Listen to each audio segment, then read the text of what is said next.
मुर्दाबाद मुर्दाबाद मुर्दाबाद भारत विरोधी नरेंद्र मोदी मुर्दाबाद मुर्दाबाद मुर्दाबाद शेतकऱ्यांना पिकेला लावणाऱ्या मोदी सरकारचा शेतकऱ्यांना पिकेला लावणाऱ्या मोदी सरकारचा व्यापाऱ्यांना पिकेला लावणाऱ्या मोदी सरकारचा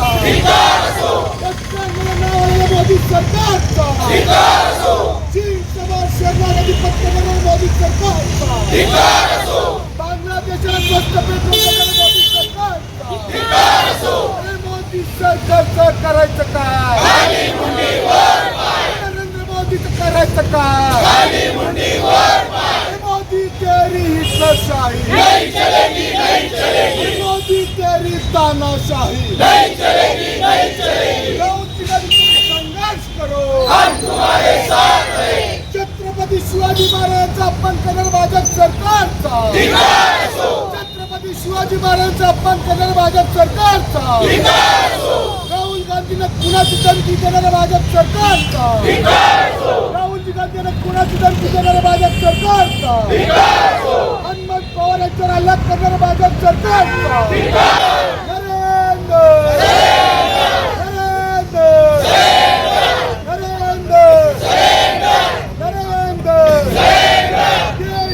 बीजेपी हो बर्बाद बीजेपी हो बर्बाद नरेंद्र मोदीचं करायचं काय भाजप सरकारचं करायचं काय मोदी तेरी हिटलरशाही मोदी तेरी तानाशाही मोदी तेरी हिटलरशाही आंदोलन जे आहे ते करण्यात आलेलं आहे. कशा आंदोलन खासदार प्रणिती शिंदे यांच्या मार्गदर्शनाखाली आज काँग्रेस पक्षाच्या वतीने आंदोलन होत आहे. आपण बघताय की नरेंद्र आणि सिलेंडर अमेरिकेसमोर हे सरळ हे झुकलेले आहेत.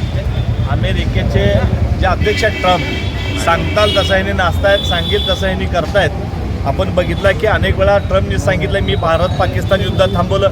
त्यानंतर आता जो भारत आणि जो अमेरिकेचा करार झाला आहे त्यामुळे प्रचंड असं शेतकऱ्याच्या ठिकाणी नुकसान होणार आहे. आपण ज्यांचा माल घेतो त्याला मात्र टेरिफॅक्स नाही आहे आणि भारताकडनं जो माल जाणार आहे त्याला मात्र त्यांनी कर ह्या ठिकाणी 18% बसवत आहेत. त्यामुळं शेतकऱ्याचं प्रचंड ह्या ठिकाणी देशातील शेतकऱ्याचं प्रचंड असं नुकसान होणार आहे. दुसरं आपण बघताय की छत्रपती शिवाजी महाराजांचा वारंवार हे लोक अपमान करतायत. त्यांचा जो एक आमदार आहे त्याच्या सभामंडपामध्ये जो टॉयलेट बाथरूम त्या ठिकाणी छत्रपती शिवाजी महाराजांचं प्रतिमा त्या ठिकाणी ते बसवलेलं आहे. वारंवार छत्रपती शिवाजी महाराजांचा अपमान केला जातोय. तुम्ही बघताय की राहुलजी गांधी यांना गोळ्या घालून मारू असं भारतीय जनता पार्टीचा एक कार्यकर्ता त्यांनी दमकळ देतोय. काल पुण्यामध्ये आमचे हनुमंत पवार यांच्यावर भ्याड हल्ला होतोय. त्यामुळे ह्या सगळ्या गोष्टीचा काँग्रेस पक्षाच्या वतीनं आम्ही निषेध व्यक्त करतोय आणि आता आम्ही कलेक्टरला निवेदन देखील देतोय की हे जे सरकार आहे हे सरकार अमेरिकेसमोर घुटण्यात टेकलेलं आहे. इकडे स्वर्गीय इंदिरा गांधी अमेरिकेला वाकवण्याचं काम केलं, अनेक देशाला त्यांनी सबक शिकवलं, पण आपले भारताचे पंतप्रधान हे सरळ अमेरिकेसमोर सरेंडर झाल्यात. त्यामुळे आजची जी घोषणा आहे ते नरेंद्र आणि सरेंडर ही घोषणा या ठिकाणी काँग्रेस पक्षाच्या वतीनं आम्ही या ठिकाणी आंदोलनाच्या मार्फत जे सरकार आहे ते फेल गेलेलं सरकार त्यामुळे त्यांचा या ठिकाणी निषेध व्यक्त करतो.